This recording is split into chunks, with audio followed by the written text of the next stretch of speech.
Welcome to Mail Call. We're here in Normandy, France, to salute the guys in gear of D-Day. Hoorah!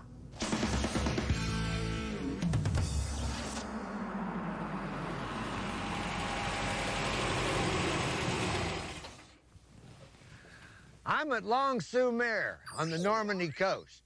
The English Channel is about 300 yards over that way. And this is what was waiting for our boys on what they called the longest day, D-Day. Hitler had guns like this all over the place because it was no secret that the Allies were planning to invade Europe. What was secret was where we were going to land, when the invasion would start, and just exactly how we were going to pull it off.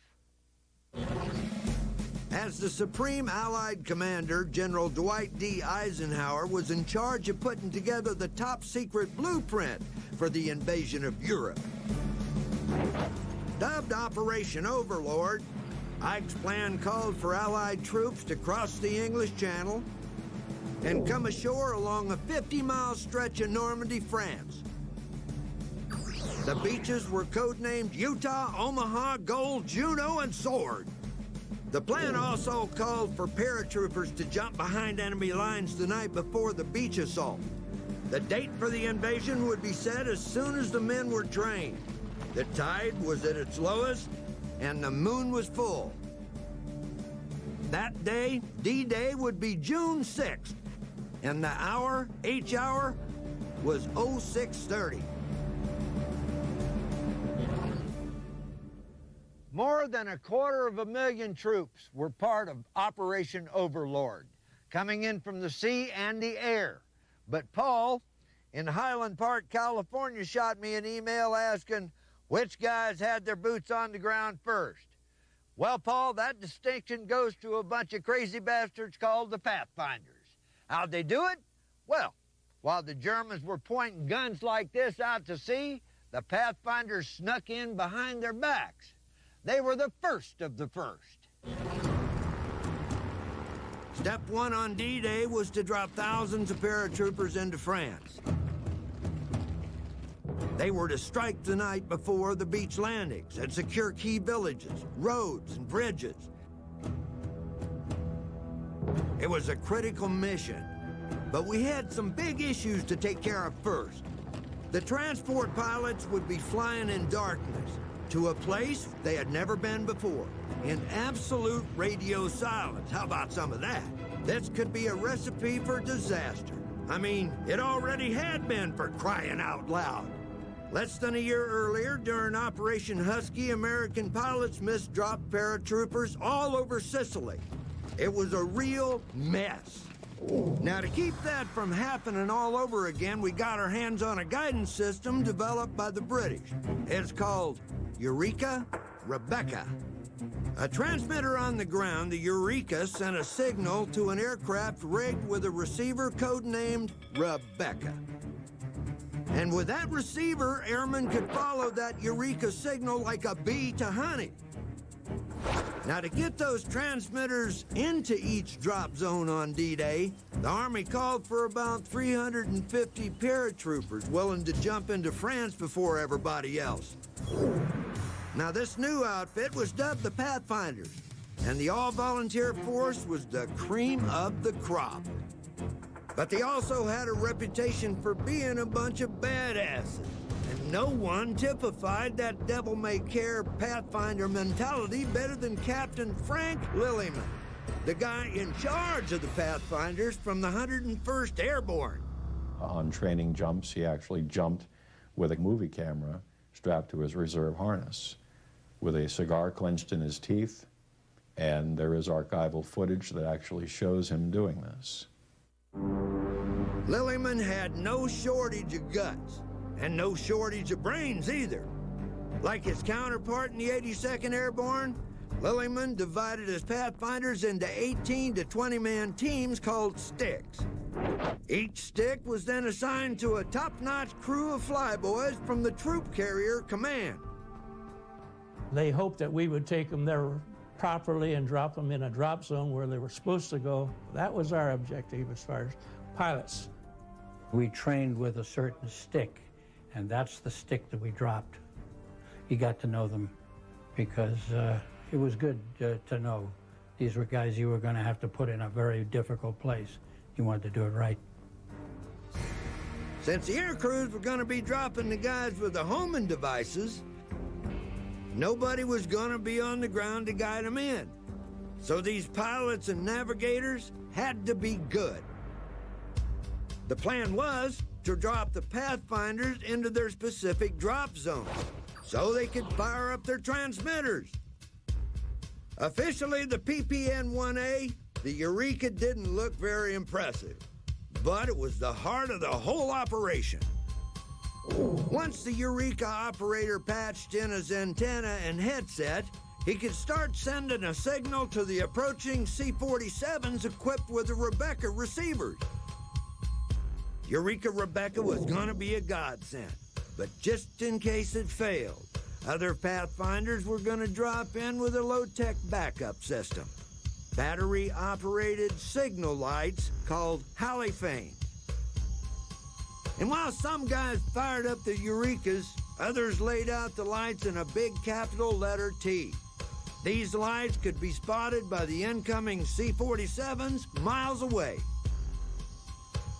And if that wasn't enough, the lights could be manually flashed on and off in Morse code to ID each particular drop zone.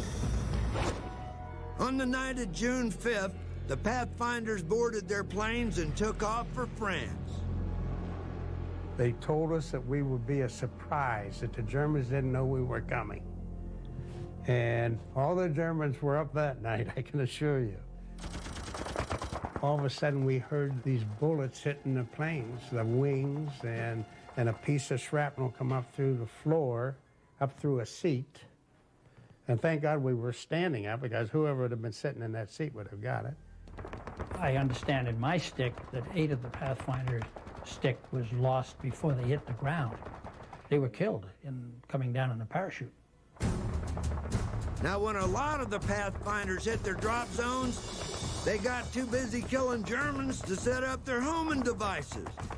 But enough of them managed to get their gear in place, and before they knew it, the rest of the airborne force was hitting the deck, and the invasion of Europe was on. Now, the Pathfinders can certainly claim to be the first into Normandy. No question about that. But who would be the first Pathfinder? Well, check out this on-the-spot interview with Captain Lillyman. Captain Lillyman was the first man to set foot on France during the invasion. I jumped to #1 position in the leading aircraft that night. That should have made you #1 man, then. Yes, sir, it should have. I understand that you were wounded that night, sir. How did that happen? Got a little foolish, but the main events that night is still rather hazy to me. Now, in the big picture, does it really matter who was first anyway? My answer, what matters is these guys got the job done. If you take it in context of what we have today in terms of GPS, global positioning, knowing within inches of where you are, the people going into Normandy, the Pathfinders, the pilots and navigators, had tube technology. That they did it at night is incredible. And the paratroopers that jumped out of their aircraft landed on their drop zones and set up the follow-on navigational aids under fire, with the Germans not wanting them to accomplish that mission, is absolutely amazing. Now, once the Pathfinders got in, hundreds of Allied transport aircraft filled the sky, dropping paratroopers all over this place. Those birds must have been a beautiful sight flying over the French countryside, every one of them decked out with a brand new paint job. And Chuck in Detroit, Michigan wants to know, what's the skinny on those freshly painted stripes? To get ready for D-Day, every single Allied aircraft was painted with black and white bands called invasion stripes. The reason for the invasion stripes was to avoid the tragedy that had taken place the year before during Operation Husky. Back then, about 24 troop carrier planes were mistaken for enemy aircraft and accidentally shot down by our own guys. So, for Operation Overlord and all the missions that came after, all the Allied planes, troop carriers, tugs and gliders, fighters, bombers, they all got stripes before they ever left the ground. Who said says we don't learn from our mistakes. The fight was on, and now that we had boots on the ground here, it was time for the most awesome beach assault in history. The Germans had no idea what was about to hit them. Quit your whining. Mail Call's gonna be right back, here on the History Channel. Welcome back to Mail Call. We are in Normandy, France to commemorate D-Day. This is Omaha Beach, the site of one of the bloodiest battles of World War II. Now, you gotta use your imagination here, because 60 years ago, this beach looked a hell of a lot different to the first wave of assault troops. Rommel wanted every square inch of this beach in somebody's crosshairs. So the Germans put heavy artillery and mortars up there, and minefields and machine gun nests all over the place. It was called the Atlantic Wall. And to keep our guys pinned down on the beach, there was a tangle of man-stopping beach obstacles. So Adam in Westchester, Pennsylvania, wants to know, what kind of obstacles did our guys have to get through before they could get it on? The Nazis knew a beach invasion was bound to happen, so their defensive strategy was textbook. Trap the invaders in the stretch of sand between deep water and the high tide mark, what's called the surf line. To do this, they spent months building rows of beach obstacles all along the Normandy coast. Now, this wasn't gonna be a surprise to our boys on D-Day. They had been training on dummy obstacles in England. But knowing what they were going to be up against wasn't going to make getting on the beach a piece of cake or a walk in the park. The German obstacles were set up in different ways, but basically, it all started about 100 yards out at sea with a fence of wood and concrete stakes. By themselves, they could punch a hole in just about any boat, but about a third of them were topped with landmines. Then there were wooden poles set up pointing in toward the shore, so that if landing crafts sailed up to them, the boats would flip over. Next, more stakes and tons of these bastards. Steel beams welded together, and they were named hedgehogs. Now, after that, you got your Belgian gates. Tall metal barriers, heavy enough to resist the action of high tide and still rip the bottom out of a landing craft. And on shore were cement blocks and barbed wire and a steel hell of pyramid-shaped obstacles they called tetrahedrons.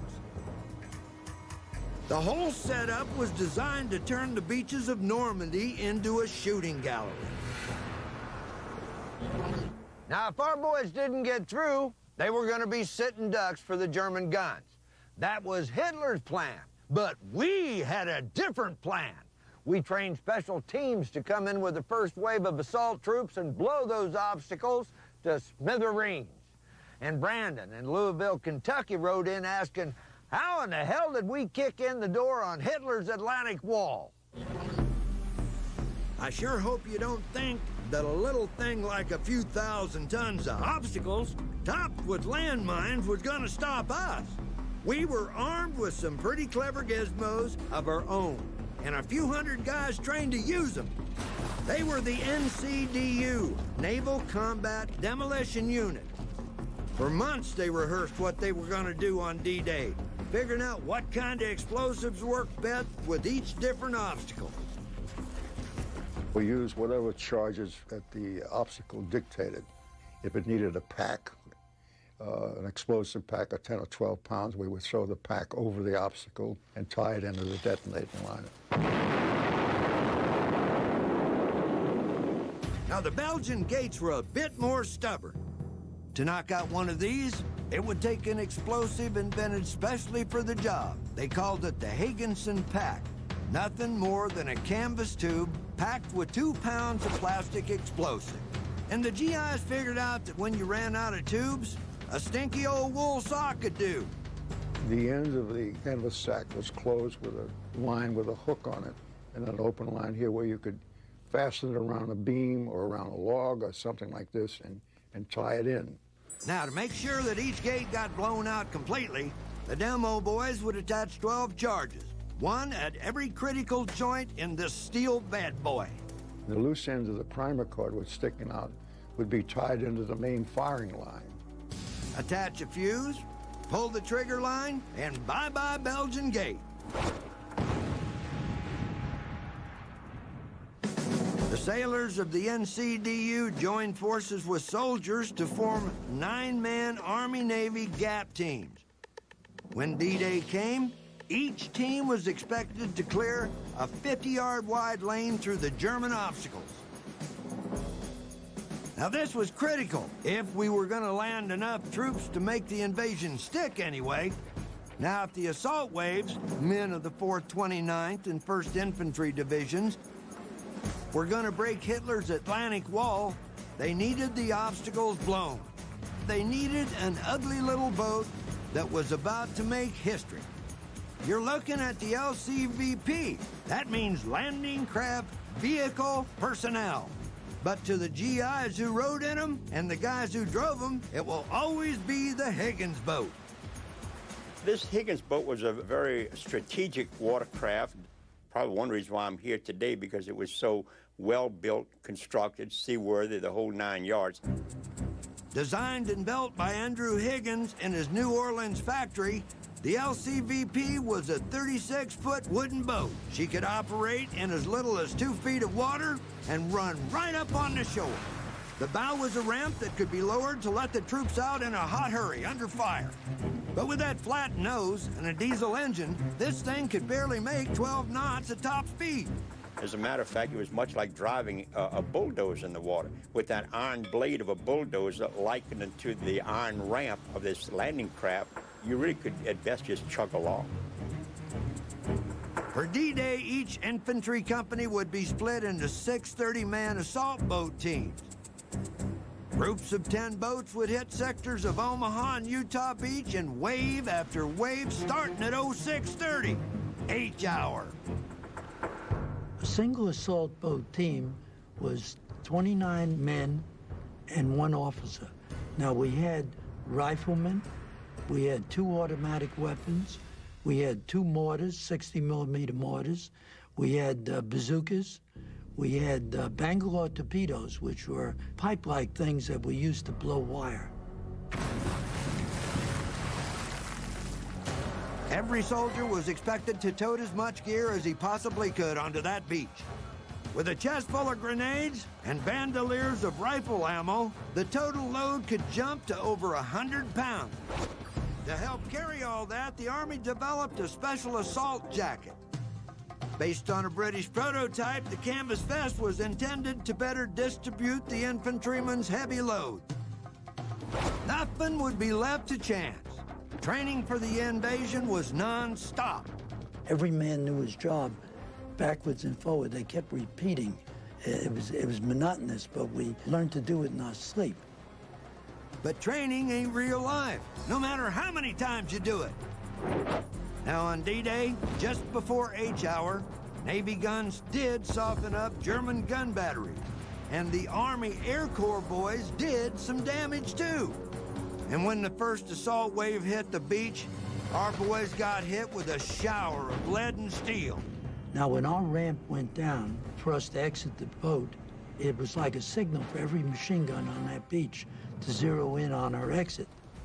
In fact, at 6:40 a.m., the boat on our left blew up, and we were showered with wood, metal, and body parts. The noise was horrendous. There was mortars going off. There was soldiers dying all over the place. People lying on the ground with their guts hanging out. People yelling, "Mom, Mother." It turned out to be a personal survival. Like much of the first wave, the demolition units were torn to shreds. Some teams lost half their guys in the first few minutes. The havoc that I saw the Army team get when they stepped into the water, and then my own rubber boat of explosives being hit and demolished and killing one of my seamen, and then my officers laying next to me. The only thing I could think of is, where the hell do you hide?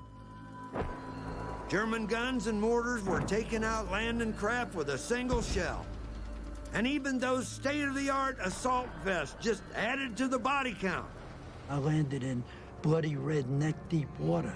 These poor fellows that were short went straight down to the bottom, and the life preserver didn't help them because they were carrying their own weight and equipment. And that jacket couldn't be gotten off when it got wet. It dragged them down further, so they drowned.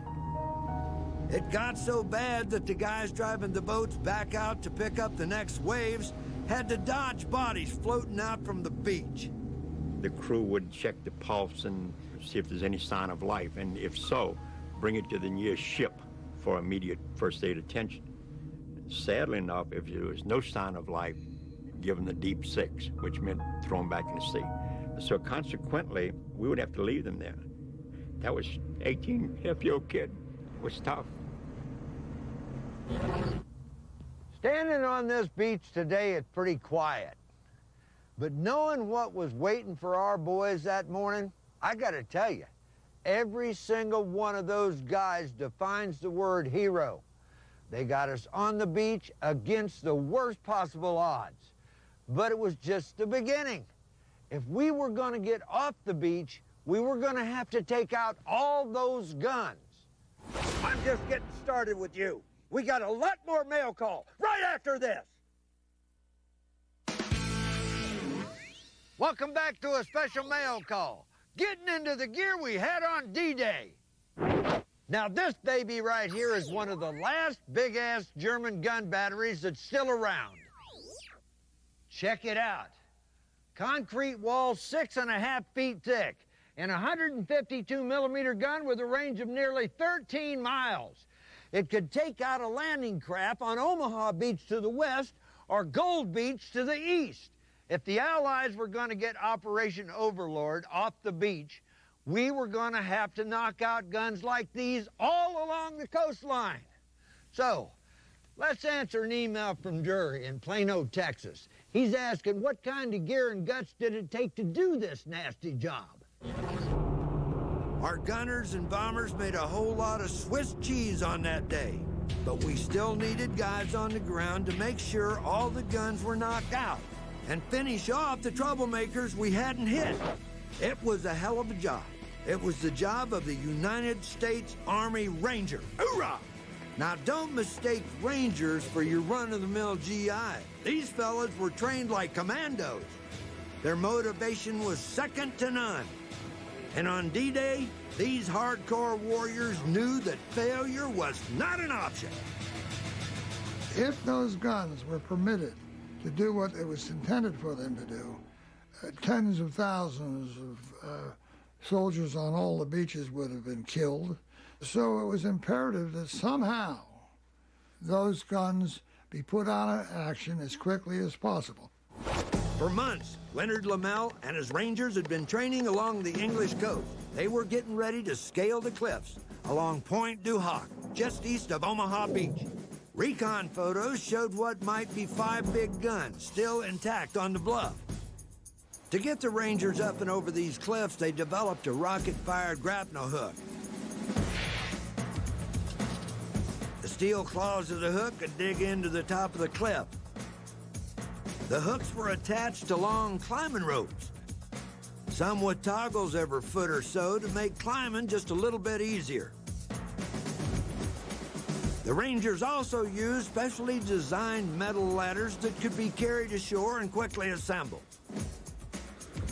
So they were trying everything within their power to find ways to get up as quickly as possible, to find those guns and put them out of action as quickly as possible. It was going to be dangerous work, so Ranger medics trained right alongside the assault force. We were prepared for most anything. We were assuming that we would have heavy casualties, and we had them. At 0720 on June 6th, landing craft carrying D Company of the 2nd Ranger Battalion hit the beach at the base of Point du Hoc. We looked up those cliffs, and there were the Germans strung out across the top of the cliffs waiting for us, looking down at us. And, of course, we had to get up and fight them back and push them back and take possession of Point du Hoc. And it was a heck of a battle. All the worst scenarios they had trained for were now a reality. The first cry, a medic right near me came up, and I got out and tended him. We had worked to get the men who were hit into some sort of protection of the cliff, but we'd drag him into there and take care of it. Now, before we go any further, I want to talk about the Rangers' gear. In D-Day photos and film, we see a lot of Rangers wearing the same type of vest that other assault troops wore, and those life belts and assault gas masks. And you can spot a bunch of Rangers sporting their Ranger insignia on their helmet. But when it was time to go to work on D-Day, Leonard Lamel and a lot of the other guys in Company D didn't want all that extra stuff weighting them down. They didn't even want the Ranger diamond painted on their helmets. Gosh, I wonder why. Because they didn't want the Germans knowing who they were. Lamel wore just a plain field jacket, a plain steel pot, a sidearm, and a canteen. He carried a Thompson submachine gun with plenty of ammo, and one extra trick up his sleeve: a thermite grenade. Hoorah! Just watch what these babies can do. The compound inside gets white hot and melts whatever it comes in contact with. This pint-sized piece of hardware was destined for a big job that morning. But when we got up there, drove the Germans back, we found there were no guns there at all. They'd never been there. Just telephone poles sticking out or something resembling a gun barrel. But the Rangers didn't quit. Hell no! That's not something they do. Lamel and a buddy, Sergeant Jack Coon, went out hunting for missing guns. And they found them about a quarter-mile inland in an apple orchard. 5 big, juicy German guns, unguarded and ripe for the picking. So I had 2 grenades, Jack's and mine. So I'd lay one of those grenades on a traversing mechanism, and that compound would come out and fall in all the crevices around the gears, and then it would firm up, and it was like welded them together. You couldn't use the traversing mechanism. So I said, Jack, we got to get some more grenades and finish this job. And so we just took off like a couple of scared rabbits that we really were, and the guys gave us their grenades, and I used those grenades. It rendered those guns totally inoperable. The Rangers who climbed Point du Hoc knocked out their objective and held their ground against repeated German counterattacks. By the time they were relieved 3 days later, out of 234 Rangers, only 92 were left standing. And if it hadn't been for those determined Rangers, God knows how the invasion might have gone. I'm up here on the top of Point du Hoc, nearly 100 feet above the beach, where the Army Rangers started climbing. Now imagine this. Germans are up here shooting down on our guys like shooting fish in a barrel. But the Rangers got up here and kicked some butt. Ha-ha! This is hallowed ground, folks. So I got an answer, an email from Mark in Chicago, Illinois. He's asking how a Marine like me has the nerve to be talking about an Army-led invasion. Well, I'll tell you this, Marines were here too. Not exactly right here, but they were out there. Hoorah! Even though the Marines were keeping pretty busy with a little thing they called the Pacific Theater, on D-Day, shipboard detachments of Marines were getting the job done during the Normandy invasion. Yeah! We sailed in on battleships and cruisers, manning guns, ready to provide cover for the landing force. Hoorah! And since we're also pretty handy around the rifle, Marine sharpshooters were stationed high up on the ships to take out floating mines in the path of our fleet. You know, it took a lot of troops flying, jumping, climbing, and wading ashore to get the invasion underway. And now that gaps and guns have been blown all along the coast, it was time for the main assault force to get it on. I don't want to discipline your ass, but I will. Mail Call's going to be right back here on the History Channel. Welcome back to Mail Call from the beaches of Normandy. Hoorah! On D-Day, we were landing all over the place, but making the invasion a success meant more than just getting on the beach. We needed to make it stick. That meant bringing ashore lots of reinforcements and tons of equipment. And Lionel and Helen in Montana wants to know, how in the hell did we do that? Well, I'm standing on Gold Beach, smack in the middle of the 5 landing beaches used on D-Day. And these rusty monsters are all that's left of an enormous man-made harbor codenamed Mulberry. On D-Day, we had a lot of troops fighting and dying. And behind them was a humongous pile of gear and entire divisions of men who needed to get ashore. We knew we had to have ports where there weren't any, and that's where Mulberry harbors came in. We created instant ports by floating big concrete piers from England and sinking them offshore. And if you ask me, the harbor counts as the 8th wonder of the world. Now, once we had all that equipment, personnel rolling in, who was going to run the show? The Navy Beach Battalion, that's who. From day one, these guys kept the invasion from turning into a deadly bottleneck. They secured, coordinated, and controlled everything that moved from the low water mark to the high water mark on the beach. On D-Day, we told all the landing crafts where they should come in to land, where they should discharge the personnel they had aboard or the equipment they had aboard. Basically, that's getting them ashore. That was the important thing. The other aspect of our responsibilities was evacuating all of the injured and disabled, also evacuating the prisoners of war, and we did quite a bit of that. The beach battalions worked in platoons of about 40 and answered to the big boss, the beach master. The beach master is precisely what the name implies. He's the master of the beach. The beach master is in charge of all activities coming ashore and all the activities leaving the shore going out to sea. I would say that he would be synonymous to a traffic cop in a very trafficked intersection. Each battalion had a certain stretch of beach to control. Beachmaster Boggy and his men were on Omaha in a sector codenamed Easy Red. For him and all the Beachmaster's communication was very critical.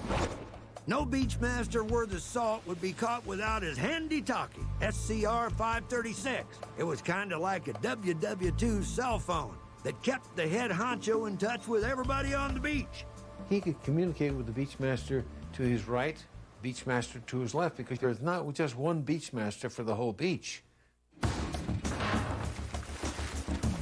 Each beach battalion was tasked with 4 specific jobs: hydrographics, communications, small boat repair, and medical treatment. The hydrographic section had to clear and mark safe lanes in the water so that everybody could get through without running into mines or obstacles. The signals section handled all the commo from shore to ship. The communications section, in terms of the success of the operation of the beach, was probably the most important one. To give you a good example, on the first night, the Army people came to me and said, "We need bazooka ammunition. We fully expect the Germans to counterattack in the morning with their tanks." So all night long, we're sending messages out to the ships at sea to get the ammunition in. The SCR 609 radio was the Beach Battalion's standard command post field set. It had a range of 10 to 12 miles and came in 2 parts: a transmitter receiver and a battery box. It came ashore in these rubberized, watertight invasion bags, and with quick assembly, you were live on the air. If the radio was on the fritz, or the commo guys wanted to send coded messages, they used semaphore, or battery-powered blinker lights. The blinker lights was as big as the headlights on your car. You would aim it like a rifle. Some of the landing crafts that the hydrographic and signal boys got to shore were in pretty bad shape, but the Beach Battalion had that covered.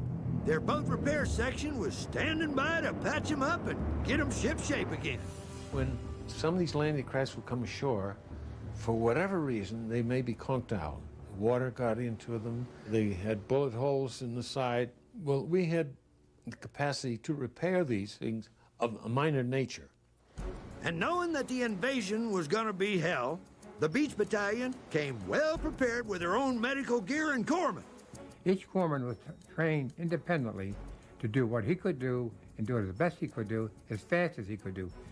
During all the training, in amphibious training we had, the doctors would set up mock patients and they would assimilate different type of casualties. And the corpsmen were supposed to look at each casualty and decipher treatment for them. The corpsmen carried what they called a Unit 3 bag. It held all their first aid gear like bandages and morphine, and it was never too far from their reach. Without the corpsmen, we would have been in terrible condition because there was a lot of catastrophes that took place, body parts all over the place, and I don't want to get into that, but I think we all know what that was like. Despite the terrible conditions, the Navy beach battalions never left their posts. They helped move the invasion off the beach and up to the front. Hoorah! Tons of beans, bullets, and bandages rolled across these beaches in the days and weeks following D-Day. A lot of credit has to go to those fearless sons of beaches. But I got an email from Bob in Shelby Gap, Kentucky, asking about some of the unsung heroes of D-Day.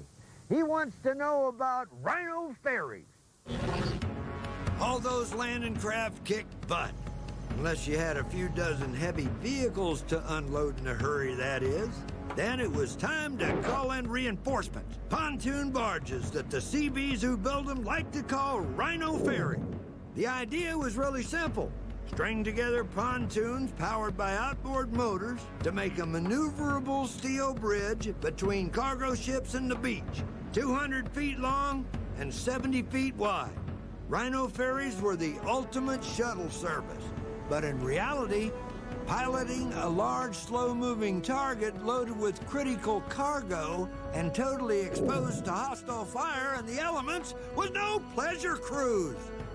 We lost a lot of brave men undertaking this hazardous mission, but without Rhino ferries, we might still be unloading gear on the beaches of Normandy. So now that we were offloading tons of gear and thousands of troops and boatloads of these little babies right here, the fight was moving off the beach and into the countryside. It was breakout time. Attention, people. Mail Call will be right back, here on the History Channel.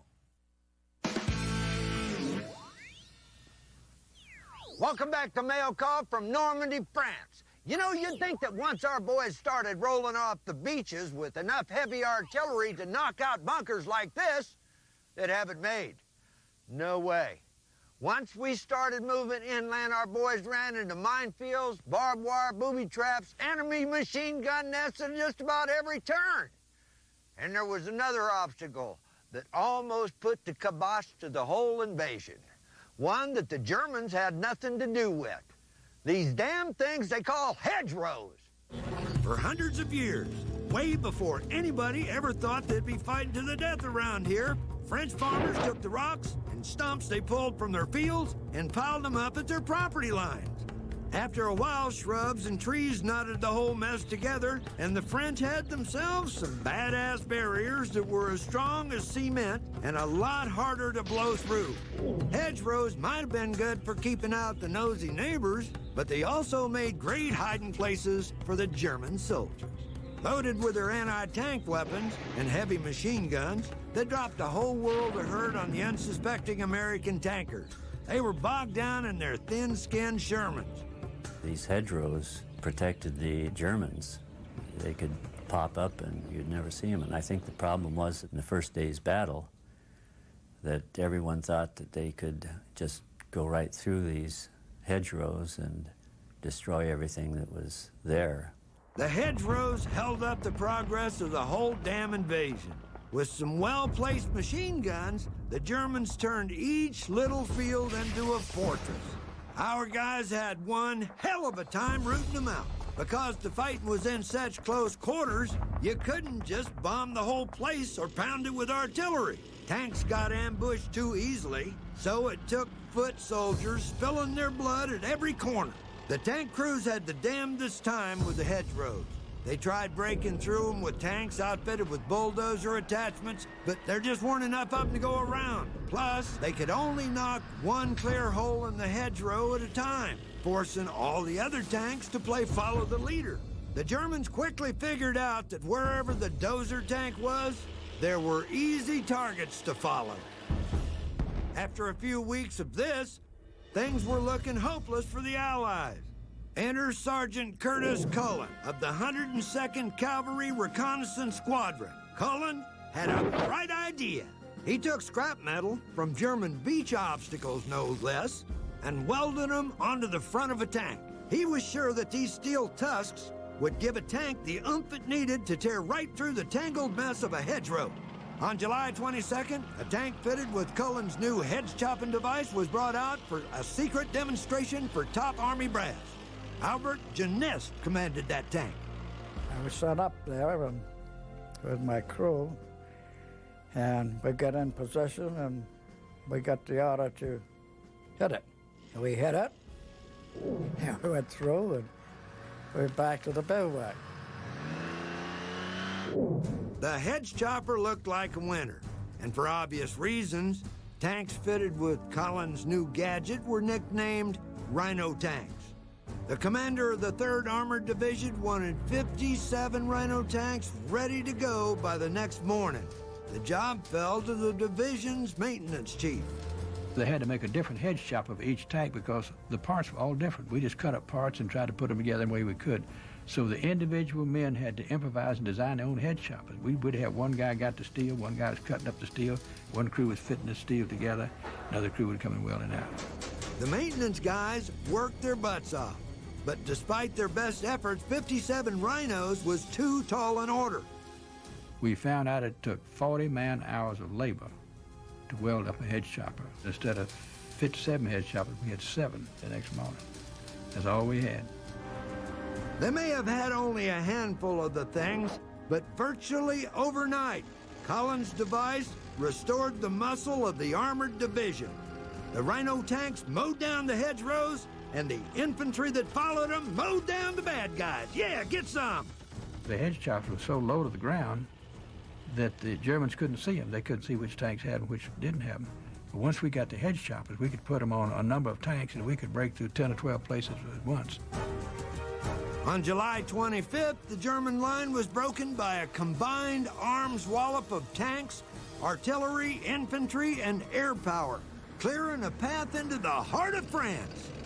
For this quick-thinking solution to a sticky situation, Curtis Cullen was awarded the Army's Legion of Merit.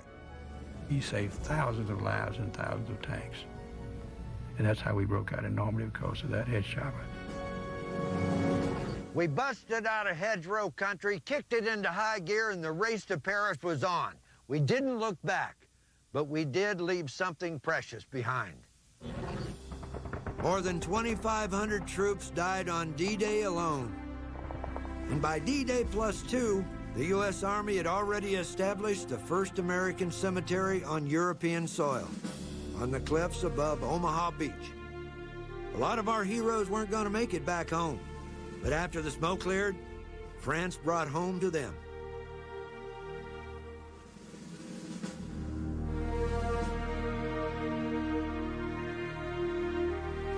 This is the Normandy American Cemetery and Memorial.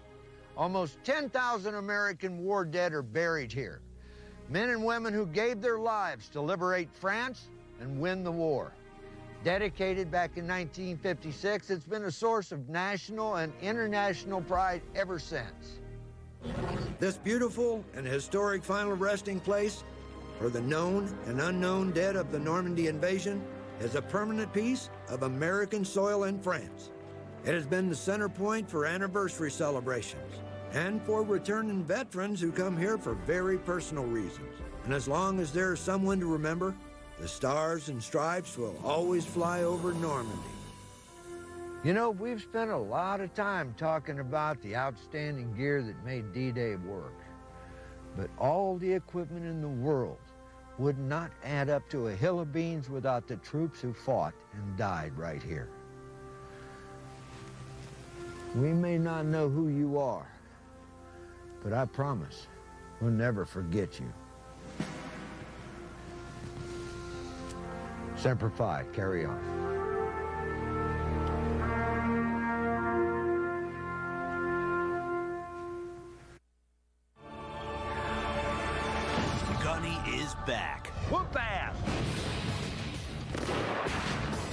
for another season of military mayhem.